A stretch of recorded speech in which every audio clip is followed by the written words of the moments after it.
A principios del siglo XX, la existencia de vidas en otros planetas del sistema solar era considerada altamente probable.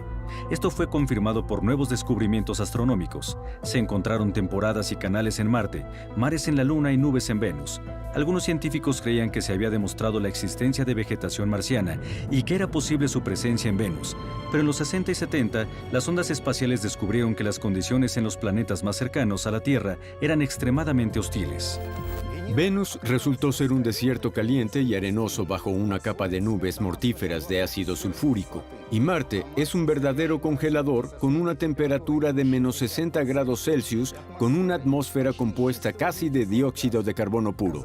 Parecería que la vida en el sistema solar solo existe en el tercer planeta desde el Sol, pero hallazgos recientes en el campo de la microbiología pusieron de cabeza nuestras ideas sobre la vida misma.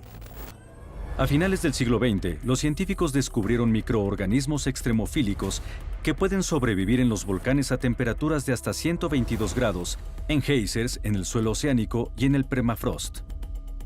Resulta ser que muchos organismos terrestres no necesitan el oxígeno o la luz del sol para sobrevivir. Todos necesitamos complejos orgánicos y materiales orgánicos. Extraemos energía y oxígeno de ellos para oxidar estos substratos. Pero algunos microbios pueden usar fuentes de energía inorgánica, como hidrógeno, ácido sulfídrico y amoníaco. Y también pueden usar otros oxidantes, además del oxígeno. Ácido carbónico, óxido de hierro, por ejemplo, o sulfatos. Hay muchas combinaciones de fuentes de energía y oxidantes. Estos descubrimientos en el campo de la microbiología fueron los que, una vez más, hicieron que los científicos iniciaran una búsqueda activa de señales de vida en otros planetas del sistema solar, sus satélites y hasta sus cometas. En los cometas se han encontrado aminoácidos. En otras palabras, hay complejos compuestos. A veces se les llama prebiológicos. No solo hay muchos de ellos en el espacio, se encuentran en cantidades enormes. Es realmente sorprendente que haya tantos. Es obvio que la nube protoplanetaria que formó nuestro sistema solar, nuestra Tierra, tenía todos esos elementos. Además, se encontraron microorganismos vivientes afuera de la Estación Espacial Internacional. Lograron sobrevivir en el espacio exterior. Probablemente llegaron ahí desde la estratosfera con el polvo y las corrientes ascendentes de aire. Pero varios científicos dicen que algunos de los microorganismos encontrados en la estación pueden ser de origen extraterrestre, o sea, que existen en el polvo cósmico interplanetario. El experimento LIMP, el cual se llevará a cabo con el Instituto Ruso de Investigación Espacial, podrá responder estas preguntas porque involucra sacar un aparato de la estación y usarlo para recolectar el polvo, lo cual nos permitirá analizarlo con más detenimiento. Todos los descubrimientos confirman indirectamente la teoría de la panspermia, que la vida llegó a la Tierra por medio de asteroides y cometas.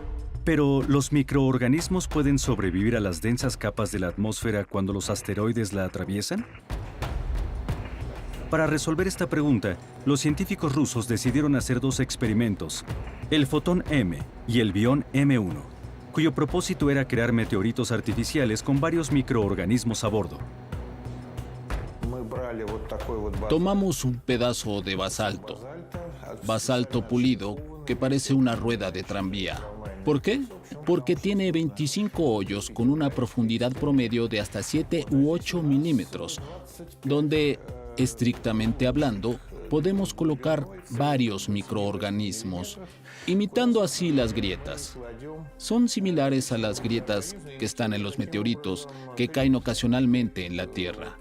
Los microorganismos tienen una mejor oportunidad de sobrevivir en grietas que en la superficie. Como parte del experimento, se lanzaron meteoritos artificiales a la órbita de la Tierra de manera en que pudieran rotar por 2 semanas y luego caer por la influencia de la gravedad de nuestro planeta.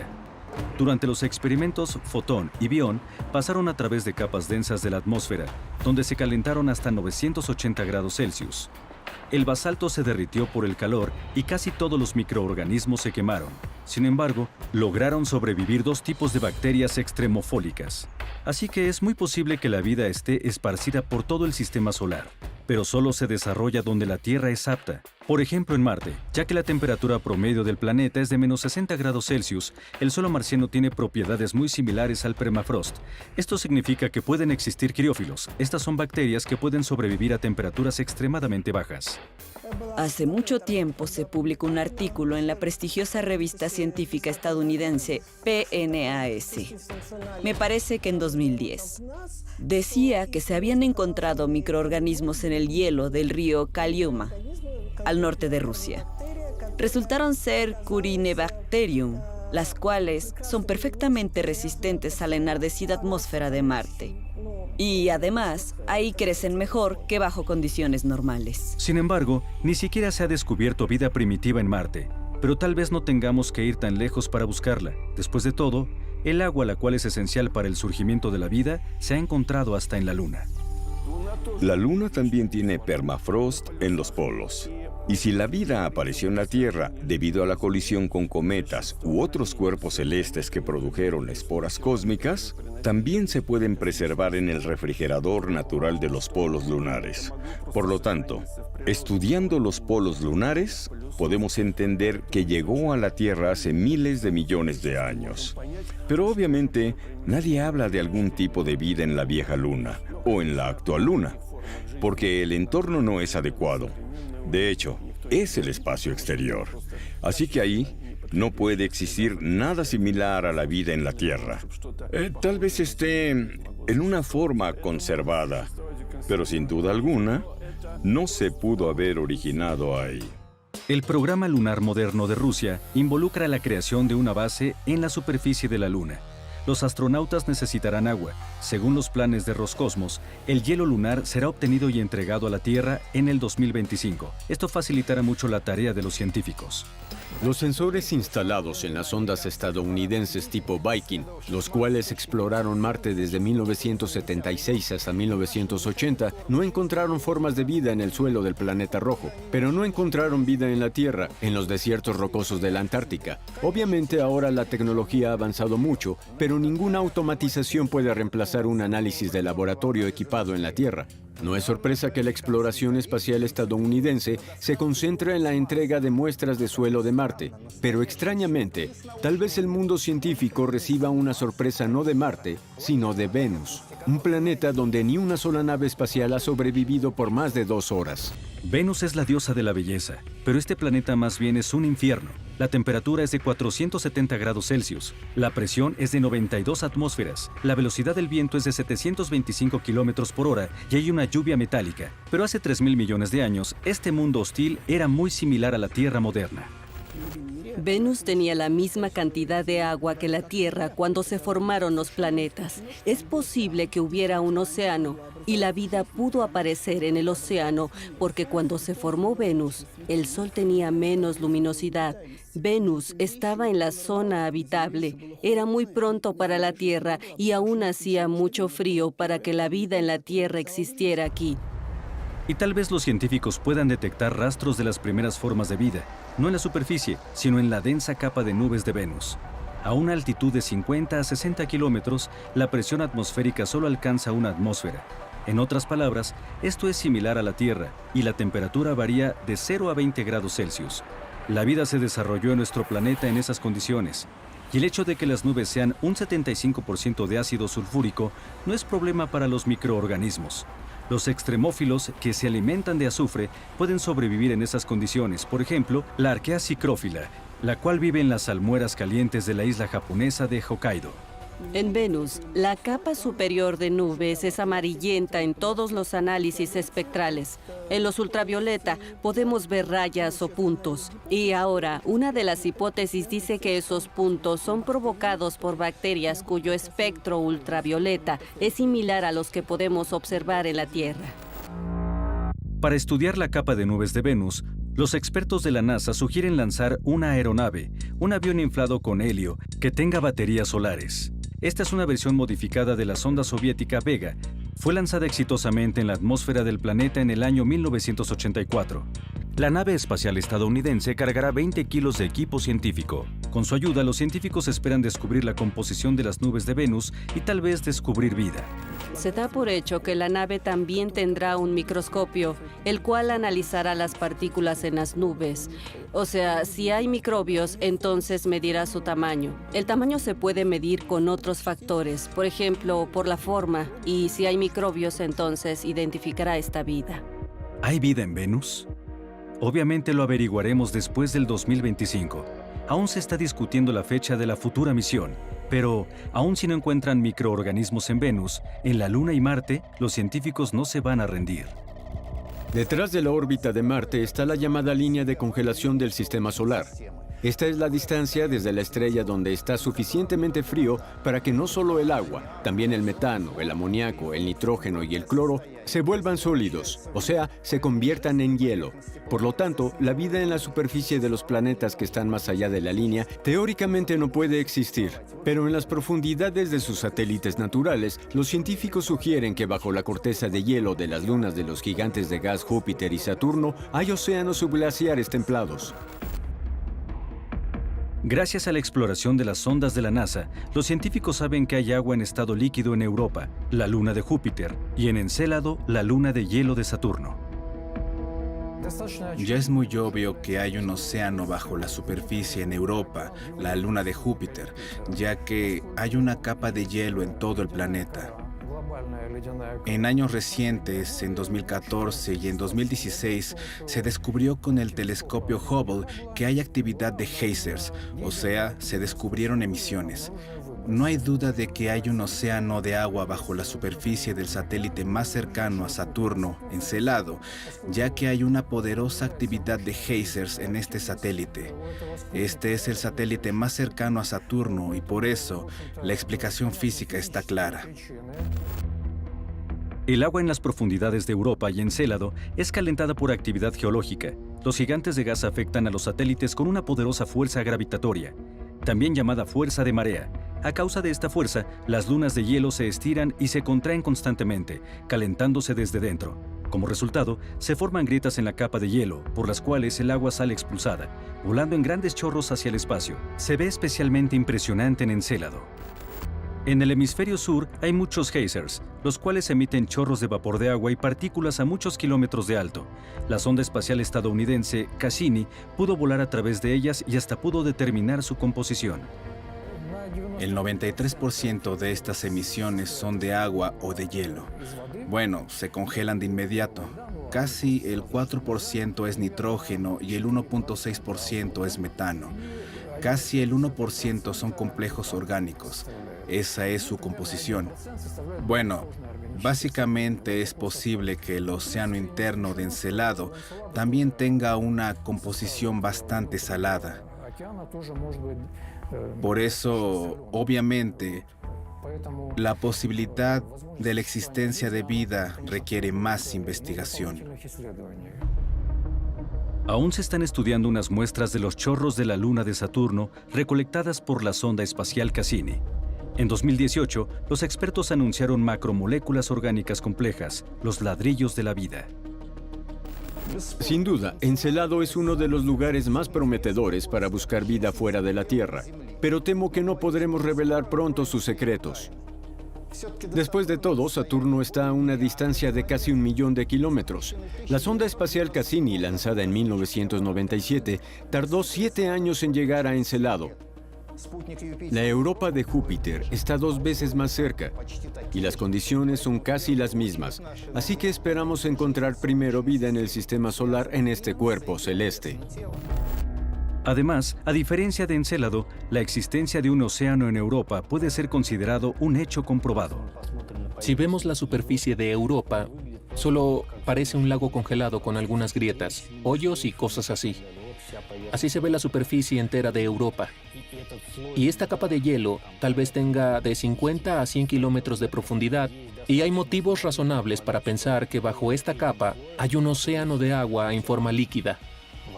Además, sus temperaturas son adecuadas para mantener vida. Y los microorganismos pueden obtener energía para existir así como lo hacen en el fondo de nuestros océanos, del núcleo del satélite, no del Sol. Porque está claro que la cantidad de energía solar que llega ahí es muy poca, ya que se encuentra muy alejada del Sol. Los científicos sugieren que las condiciones en el fondo del océano de Europa son bastante adecuadas para la existencia de bacterias termófilas terrestres, las cuales viven en las llamadas fuentes hidrotermales. Estos son volcanes en el fondo del océano con fluidos supercalentados. Y estos microbios que viven ahí pueden desarrollarse en temperaturas muy altas. ¿Qué comen? Bueno, el microbio de las más altas temperaturas, por ejemplo, consume hidrógeno. Estos organismos termófilos se encontraron mientras perforaban el hielo del lago antártico Vostok, el cual está ubicado bajo un glaciar de 4 kilómetros. Se piensa que viven en las aguas termales que están al fondo de la reserva. Los científicos consideran esta reserva un campo de pruebas para desarrollar la tecnología para penetrar el océano de Europa. Aún en la Tierra, perforar una capa de hielo de 50 kilómetros actualmente es una tarea imposible. Por lo tanto, en Antártica se están probando varios cryobots. Estos son aparatos controlados que pueden derretir hielo oceánico y penetrar bajo el agua usando el calor. La sonda está unida a la unidad de control en la superficie. También se le instalaron varios instrumentos de medición. Estos aparatos tal vez sean usados en el futuro para derretir el hielo en Europa. El agua se derrite bien, así que esta sonda puede hacer una perforación con solo derretir el hielo. Obviamente, tendremos que resolver el tema de la comunicación para controlar sus movimientos y otras cosas. Pero me gustaría señalar que estos no son problemas sin solución. Deben ser discutidos seriamente y con el avance de la exploración espacial moderna, podemos resolverlos. Lo que hace posible penetrar el océano subglacial de Europa es su tectónica. Al principio, cuando las ondas espaciales empezaron a llegar allá, descubrimos que la superficie era muy similar a la superficie de nuestro océano Ártico del norte. Hasta tenía crestas de presión. El asunto es que tiembla de vez en cuando. Ahí ocurren sismos ocasionales debido a las fuerzas de marea, las cuales producen grietas. En cuanto se forman las grietas, el líquido interior sale a la superficie y se forman las crestas de presión, las cuales, repito, son muy similares a aquellas en la Antártica. El vehículo Icefind desarrollado por el Instituto de Tecnología de Georgia nos debe ayudar a penetrar estas grietas. Tiene la forma de un torpedo con la longitud de casi 4 metros y con un ancho de tan solo 25 metros. Debido a esto, el Icefind puede entrar en grietas pequeñas y hoyos en el casco polar. El vehículo desarrollado por científicos estadounidenses ya está cumpliendo exitosamente con esas tareas, investigando la flora y fauna oceánica de la costa de la Antártica. Las emisiones de agua de la corteza de hielo de Europa se dan en la misma área del planeta. Tal vez podamos encontrar una grieta estable por la cual podamos penetrar el océano subglacial. Pero para esto necesitamos estudiar cuidadosamente las emanaciones del cuerpo celeste para tomar fotografías realmente detalladas con buena resolución. La Agencia Espacial Europea está pensando en eso seriamente. Ahora la misión JUICE está siendo preparada para Júpiter y sus lunas. El lanzamiento está planeado para el 2022, pero los científicos solo recibirán los primeros datos hasta el 2030. Mientras tanto, la misión para llegar al océano de Europa es algo que está en el futuro distante. Pero, aún sin esto, podemos aprender mucho. Eso es porque en Europa hay lugares donde el agua del océano del subsuelo sale a la superficie y se congela rápidamente. Podemos tomar muestras de hielo de la superficie, derretirlas de algún modo para volverlas líquidas y analizarlas para ver si hay algún microorganismo. O sea, podemos hacer algunos experimentos biológicos. Esto se puede hacer a bordo de la sonda. Esta tal vez es la situación más realista para encontrar vida en Europa de los próximos 10 a 15 años. La NASA y Roscosmos ya están desarrollando vehículos no tripulados que puedan aterrizar en Europa y tomar muestras de hielo. Sin embargo, las fechas específicas de su lanzamiento aún no han sido establecidas en vista de la complejidad técnica y el alto costo de esos proyectos. Pero tenemos la experiencia de aterrizar módulos en Marte, lo que significa que esta es una tarea totalmente posible. Por supuesto, más que nada, los científicos sueñan con enviar astronautas con equipo de investigación a Europa que puedan sumergirse en el océano subglacial. Pero esos planes aún son ciencia ficción por el alto nivel de radiación. Europa está prácticamente a la mitad de una magnetosfera muy poderosa y del cinturón de radiación de Júpiter. Por lo tanto, es posible que se pudieran implementar algunas misiones para un estudio más detallado de Europa, pero el problema es el altísimo nivel de radiación. Una persona sin un traje especial obtendría una dosis letal de radiación en menos de 10 minutos. ¿Qué también protege la corteza de hielo al océano de Europa del flujo mortal de partículas cargadas? Esta pregunta requiere más estudio. Tal vez ni los microorganismos extremos puedan sobrevivir en este océano. La probabilidad de encontrar una civilización de personas con cara de pez, o al menos peces en el océano de Europa, está calculada por la comunidad científica como nula. Por otro lado, los 2 satélites vecinos de Júpiter tienen niveles mucho más bajos de radiación. Es 90 veces más bajo en Ganímedes y 54.000 veces en Calisto, y estas lunas también podrían tener océanos. Aparentemente están bajo una corteza más gruesa. Hay una evidencia indirecta, en particular el hecho de que Ganímedes y Calisto tengan campos magnéticos débiles. Y la única explicación posible es la presencia de un océano interno, un océano salado conductor, en su interior.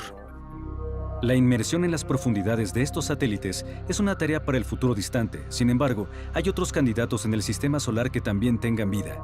Los científicos consideran que Titán es uno de ellos. Otro objeto interesante en el sistema solar, donde también se podría encontrar vida, es Titán, otra de las lunas de Saturno. Titán tiene una atmósfera bastante densa, y la presión atmosférica en la superficie es de poco más de una atmósfera. O sea, son 1.5 barias. Un bar es igual a la presión atmosférica de la Tierra. El planeta es muy frío, naturalmente. La temperatura de la superficie oscila entre 150 y 200 grados Celsius. Pero este es el único objeto en el sistema solar, además de la Tierra, que tiene líquidos en su superficie. Pero no es agua, como la que tenemos aquí. Es metano en forma líquida. Hay un ciclo de metano líquido en la atmósfera de Titán que es similar al ciclo del agua en la Tierra. Cuando la temperatura se eleva, hay evaporación, se forman nubes de metano, luego cae lluvia y aparecen los mares y lagos de metano. Y según las observaciones de la sonda Cassini, la cual hizo experimentos en la atmósfera, se hicieron mediciones de moléculas de metano en la atmósfera. Y basándose en su conexión con otros complejos orgánicos, se concluyó que es posible la presencia de ciertos microorganismos aún en el medio del metano. Por esto es menos claro para nosotros, o sea, esto tendría que ser una fase de vida sin oxígeno. Y eso es un poco diferente. Se necesitan otros procesos químicos. Sin embargo, hay motivos para especular sobre esta forma de vida en un entorno de metano líquido. Es posible que haya formas de vida en Titán y no sabemos nada sobre ellas. Tal vez con el tiempo, los microbiólogos aprendan a identificarlas y descubriremos que la vida está esparcida por todo el sistema solar. Sin embargo, si esto pasara, preferiríamos estudiar los nuevos microorganismos de manera remota. Después de todo, los huéspedes de otros planetas podrían destruir a la humanidad. ¿Qué tal si traemos un virus desconocido a la Tierra? Todos los años caen muchas toneladas de material meteorítico en la Tierra y caen por todo nuestro planeta. Pero hay un hecho interesante. Jamás ha habido una ocasión en que una epidemia se propague simultáneamente por todo el planeta.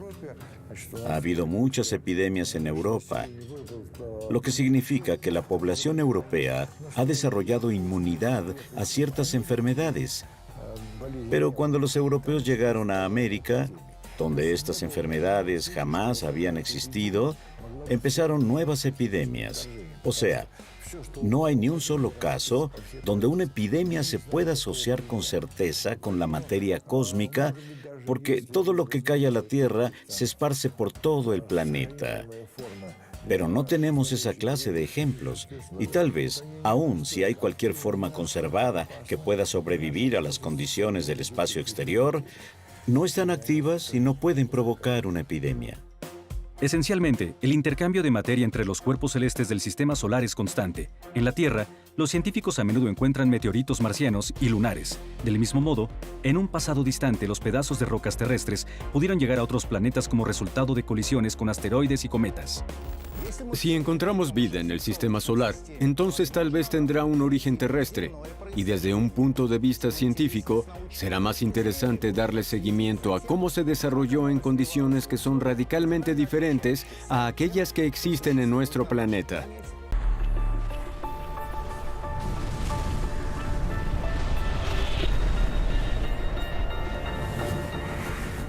El 1 de septiembre de 1859, el astrónomo Richard Carrington descubrió unas manchas increíblemente grandes en el Sol. Estaban a plena vista. Después de poco tiempo, estas manchas se convirtieron en 2 enormes bolas, las cuales llegaron a eclipsar el Sol por un tiempo. Y luego desaparecieron. Carrington sugirió que esas 2 enormes llamaradas solares, 2 megaexpulsiones, se llevaron a cabo en la superficie de la estrella. Y no estaba equivocado. 18 horas después, la noche se convirtió en día en Estados Unidos. Se iluminaron con la aurora boreal. De pronto hubo apagones y el equipo de telégrafo se fundió a través de Europa y América del Norte. Los aparatos se hicieron cortos, lesionando a los telegrafistas y quemando papeles. El fenómeno de esa noche de otoño de 1859 dejó su marca en la historia como una supertormenta solar y se le llamó el evento Carrington, en honor del astrónomo inglés Carrington, quien observó por primera vez una llamarada solar. Pero también los aparatos eléctricos eran una novedad a mitad del siglo XIX. Por lo tanto, la pérdida de la conexión del telégrafo por unos días no afectó tanto la vida de las personas. Me pregunto qué le hubiera pasado a la civilización si esta supertormenta magnética pasara en nuestra época. Al fin y al cabo, ahora todo, desde la economía hasta la defensa, está conectado a la electrónica. Algunos expertos comparan los efectos de una tormenta solar repentina con una guerra nuclear o con un choque de un asteroide con la Tierra. ¿La humanidad realmente vive bajo la espada de Damocles o es solo otra historia de ciencia ficción? Para responder esto, primero necesitan entender lo que desata una tormenta magnética. El Sol es esencialmente una bola de plasma. Tiene un núcleo con temperaturas que alcanzan los 13 millones de grados Celsius y una presión de más de 340.000 millones de atmósferas. Hay reacciones termonucleares dentro del Sol bajo estas condiciones y, en el proceso, el hidrógeno se convierte en helio. Cuando esto pasa, se crea energía, la cual sale del núcleo hasta la superficie visible del Sol, la fotosfera. Ocurren cambios. El plasma, que se enfría en la superficie aproximadamente a 6.000 grados centígrados, se desmorona profundamente en la estrella, mientras que otras sustancias salen a la superficie. Este método de transferencia de energía se llama convección. Es similar a hervir agua en una tetera. La calentamos desde abajo y mientras más se calienta el agua, se eleva. Se enfría y luego el vapor desciende de nuevo para volver a calentarse. Es el mismo principio del Sol. El plasma solar es una sustancia ionizada que consiste de partículas cargadas, lo que significa que puede estar presente una corriente eléctrica. Debido a su movimiento, se crea un campo magnético, como enredar un electromagneto. El campo magnético del Sol es variable y no uniforme. Periódicamente, los aros gigantes salen a la superficie de la estrella. Los fuertes campos magnéticos inhiben el movimiento del plasma desde el núcleo hasta la superficie. Pierde más rápido su calor, provocando manchas solares que son aproximadamente 1200 grados más frescos que las áreas que las rodean. Por lo tanto, las vemos oscuras, aunque siguen emitiendo luz brillante. Estas manchas son como rastreadores de campos magnéticos locales, y la evolución del campo magnético se rastrea con ellos. Se sabe que el Sol experimenta un ciclo de 11 años de actividad solar, aunque 11 años es un periodo promedio. Puede variar de 8 a 14 años. En este ciclo, la actividad del Sol cambia de mínima a máxima. El mínimo solar es el periodo más tranquilo del ciclo de 11 años, cuando hay menos manchas solares. Y durante el máximo, el número de manchas solares es mayor. Su aparición provoca llamaradas en la superficie de la estrella, emisiones de plasma y ondas de choque, generalmente llamado viento solar. Como resultado, una oleada de partículas ionizadas vuelan desde el Sol a velocidades de hasta 1200 kilómetros por segundo. A veces este viento radiactivo sopla en dirección hacia la Tierra, y luego un escudo natural bloquea su camino, el campo magnético de la Tierra. Cuando una onda de choque como esa choca con la magnetosfera, el campo magnético de la Tierra se empieza a alterar, vibra, tiembla. Esto es conocido como tormenta magnética. Las tormentas magnéticas ahora se dividen en 5 clases. La quinta clase y la más fuerte suceden un par de veces cada ciclo solar. Las tormentas que tal vez entren en los libros de historia ocurren una vez cada 2 o 3 ciclos. Estos son como terremotos fuertes. Hay terremotos de 9 grados en la escala de Richter, hay otros de 3 grados, pero los de 9 grados son raros. Esas tormentas magnéticas tan grandes también son raras. Sin embargo, sabemos que jamás habrá un terremoto ni llamarada solar que puedan destruir todo. De hecho, el sistema del Sol y de la Tierra ha sido bastante estable por 4.000 millones de años. Y un fenómeno como el evento Carrington no afecta el campo magnético protector de nuestro planeta a largo plazo. Pero ¿cómo explicamos la interrupción en la comunicación del telégrafo en toda Europa y América del Norte? La respuesta es muy simple. ¿Qué es un telégrafo? Es un conductor abierto, no aislado, que recorre cientos de kilómetros. Es casi una antena ideal y de un tamaño enorme. Y así como una antena de radio recibe oscilaciones electromagnéticas emitidas por las estaciones de radio, la línea del telégrafo también recibe la señal electromagnética del Sol. Hoy en día, no hay líneas con cables abiertos, por lo tanto, la red moderna de información es mucho más resistente a las tormentas magnéticas.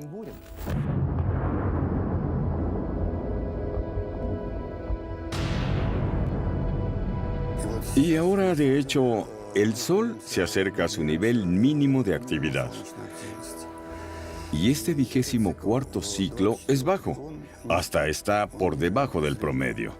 Por lo tanto, significa que habrá pocas llamaradas poderosas. Y predicen que el siguiente ciclo, el 25º, también será bajo. Esto esencialmente afecta el clima de la Tierra, porque hay cierta correlación. Cuando el nivel de actividad solar es bajo, el clima cambia. Esos casos se han registrado. Hubo un periodo de reducción a largo plazo en la cantidad de manchas solares entre 1645 y 1715. En ese entonces, los ríos de Europa se empezaron a congelar.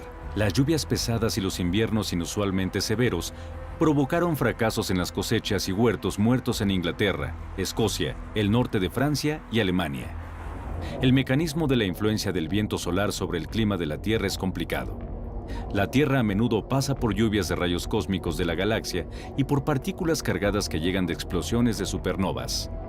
Este viento galáctico es mucho más rápido que el viento solar y tiene mucha más energía. Cuando las partículas cargadas entran a la atmósfera de la Tierra, ayudan a que los vapores de agua se condensen, lo cual contribuye a la compactación de las nubes. Pero cuando la actividad solar es alta, un viento solar fuerte puede eliminar estos rayos, y de manera muy sofisticada, la actividad solar reduce la nubosidad, y la nubosidad afecta el albedo de la Tierra, o sea, su habilidad de reflejar luz. En resumen, cuando el Sol está activo, la atmósfera es transparente y le entra más calor y viceversa. Cuando la actividad es más baja, hay más nubes y el flujo de calor disminuye.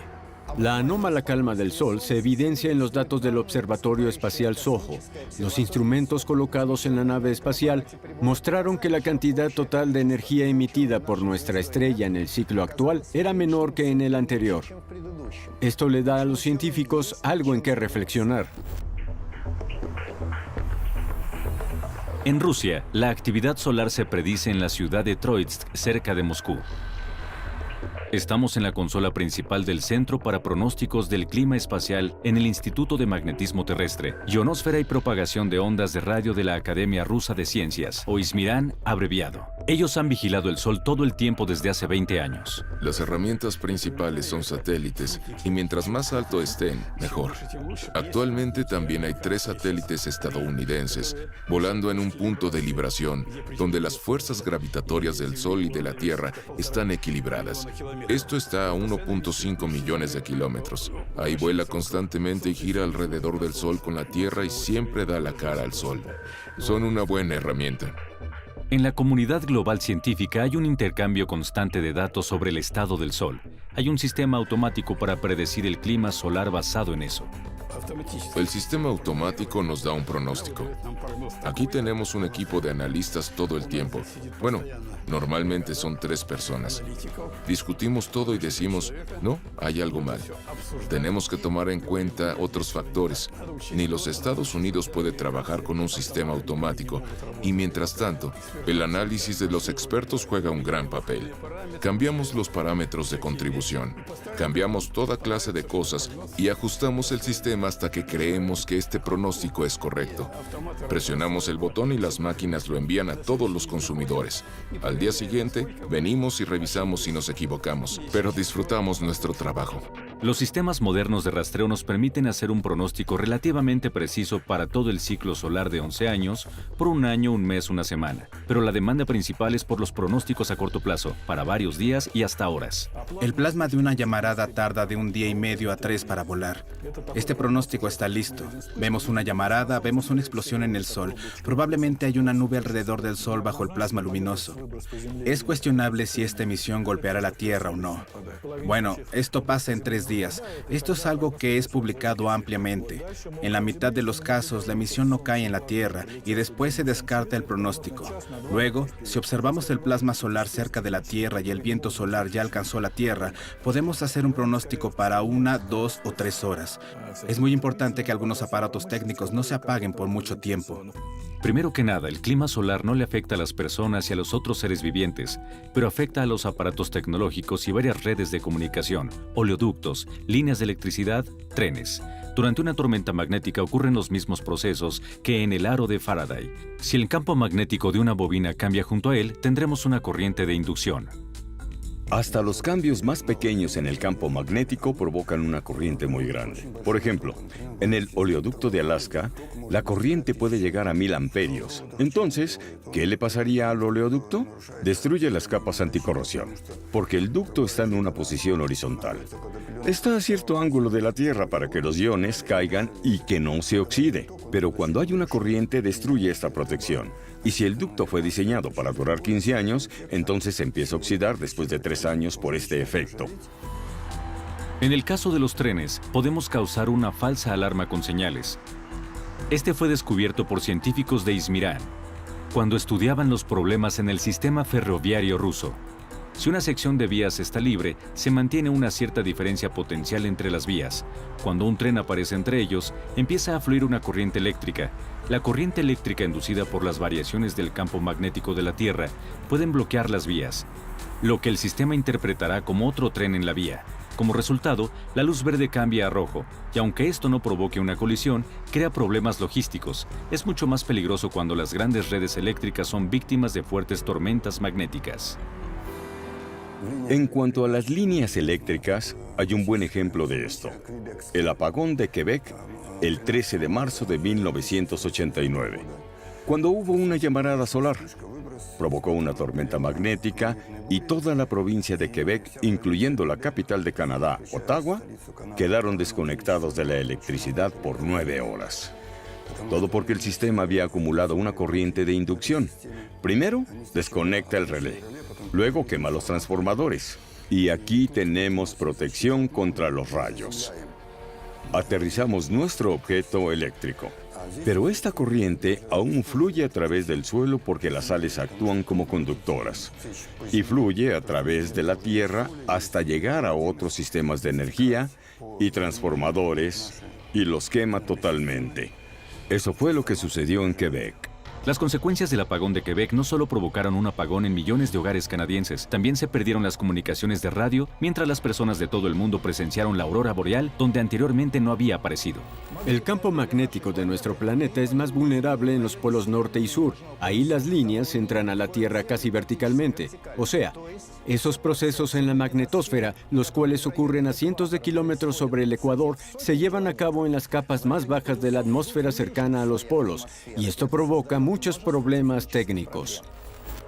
En las regiones del extremo norte, una fuerte tormenta magnética que provoca interferencia puede bloquear casi completamente transmisiones de radio por muchos días. También, la actividad solar crea problemas para los sistemas de navegación satelital. El clima espacial también influye en varios sistemas técnicos. Afecta la precisión del GPS, ya que se basa en la propagación de ondas de radio. La influencia del clima espacial cambia y a veces provoca errores. En general, en la práctica, hasta 100 metros pueden ser un error. Obviamente, esto es realmente importante, sobre todo cuando los sistemas están diseñados para tener una precisión de 1 centímetro. Por ejemplo, al aterrizar un avión en modo automático, hasta un error de unos cuantos metros puede ser catastrófico. De nuevo, una tormenta magnética interfiere con las comunicaciones de radio, por lo tanto, para los controladores de tráfico aéreo y los pilotos, el pronóstico del clima solar es tan importante como un pronóstico común del clima, sobre todo cuando se trata de los llamados vuelos transpolares. Por ejemplo, para ahorrar tiempo y combustible, los vuelos de Europa a Japón a menudo atraviesan el Polo Norte y esto puede provocar varios problemas. Durante el vuelo, el avión se comunica con el despachador vía satélite. A través de geoestacionarios, los satélites geoestacionarios son poco visibles desde el polo, por lo que el avión vuela sobre el polo con un enlace de onda corta. Si no hay una conexión de onda corta debido a una tormenta magnética, la ruta de la aeronave se desplaza a altitudes más bajas para tener una conexión más confiable. Y esto es dinero, combustible, porque es una ruta menos óptima. Además, durante las tormentas magnéticas, debido al hecho de que el campo magnético de la Tierra está distorsionado, es un poco menos fuerte y nos protege de la radiación cósmica. Y sobre todo afecta a las latitudes altas, la altura de la aviación civil comercial. En años recientes, la Organización Internacional de Aviación Civil le pide a las aerolíneas que tomen en cuenta la carga de radiación en las tripulaciones de las aeronaves que vuelan específicamente en rutas transpolares. Sin embargo, las personas y la tecnología están protegidas por el campo magnético y por la atmósfera. Las tormentas magnéticas son mucho más peligrosas estando en la órbita de la Tierra. Durante dichos eventos, las partículas de mucha energía, los electrones, a veces hasta los protones, los cuales afectan los aparatos eléctricos, aparecen cerca de nuestro planeta. Se les conoce como electrones asesinos. Electrones con ciertas formas de energía, los cuales aparecen en la magnetosfera. O en algunos casos, vienen desde el Sol. Bueno, simplemente destruyen la electrónica y mueven a los satélites de su trayectoria. Y esto tiene un gran costo. Como resultado, se pierden casi 200 satélites por año, pero ahora mucho depende de ellos, la comunicación, televisión, internet, navegación, sin mencionar la defensa y la seguridad de un país. De muchas maneras, esta es una razón por la que es necesario tener un sistema optimizado para predecir tormentas magnéticas y evaluar sus consecuencias. El problema es que la atmósfera se hincha durante una tormenta magnética, se calienta por las corrientes y se levantan capas densas.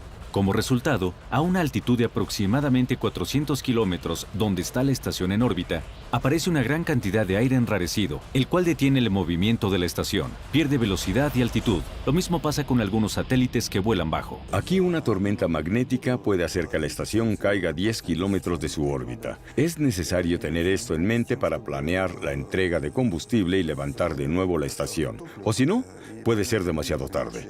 Como fue precisamente el caso del Skylab, una estación espacial estadounidense cercana a la Tierra que estudiaba el Sol. Cayó al océano. Así que esto puede ser un problema serio. Por lo tanto, en Rusia hay un sistema doméstico de alerta para situaciones peligrosas en el espacio cercano a la Tierra. Todos los días se calculan las trayectorias para todos los satélites en la órbita de la Tierra para que no se frenen, se caigan o se estrellen entre sí. Si es necesario, se toman medidas para ajustar sus órbitas. De hecho, la cosmonáutica moderna depende casi totalmente de la actividad solar. Un pronóstico de 55 días, porque es la cantidad de tiempo que tarda el Sol en girar sobre su eje, se lo enviamos a los técnicos del Centro de Control de Vuelos. Para todos los lanzamientos que se llevan a cabo en nuestra infraestructura, podemos decir qué día será malo y qué día será adecuado. Así que planean en base a eso.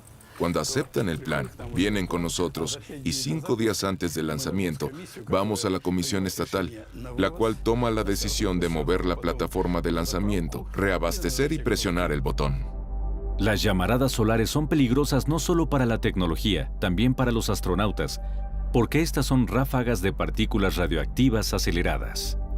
En 2003, llamaradas consecutivas y ráfagas de partículas penetraron la órbita de la estación espacial, pero afortunadamente no la dañaron. Esto pudo haber provocado la falla de muchos aparatos y sistemas de apoyo vital, así como la exposición a la radiación de los miembros de la tripulación, decenas o hasta cientos de veces más de lo normal. Durante periodos de mucha actividad solar, a menudo se le recomienda a los astronautas que vayan a un compartimiento de la estación espacial con seguridad aumentada. Recuerden, la radiación en el espacio debe tomarse muy en serio. Las caminatas espaciales son especialmente peligrosas. Si el programa de trabajo coincide con un evento poderoso del Sol, entonces el astronauta puede recibir una dosis fatal de radiación. Por ejemplo, durante los vuelos a la Luna entre 1972 y 1976, los estadounidenses no estaban totalmente conscientes de los peligros y esquivaron milagrosamente la radiación. En 1972 hubo uno de los estallidos más grandes que han sido registrados por científicos. Por lo tanto, este es un tema importante, sobre todo cuando queremos seguir volando. Está claro que aún ahora, con el actual nivel de tecnología, no podemos vivir en la Luna sin medios adicionales de protección.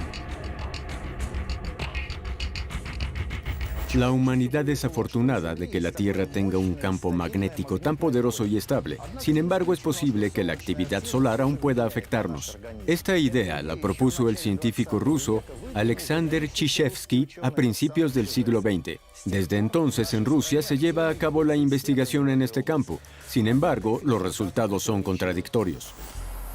Varios expertos discuten que una persona depende del clima solar, que las llamaradas solares provocan dolores de cabeza, presión sanguínea alta, ansiedad o estrés.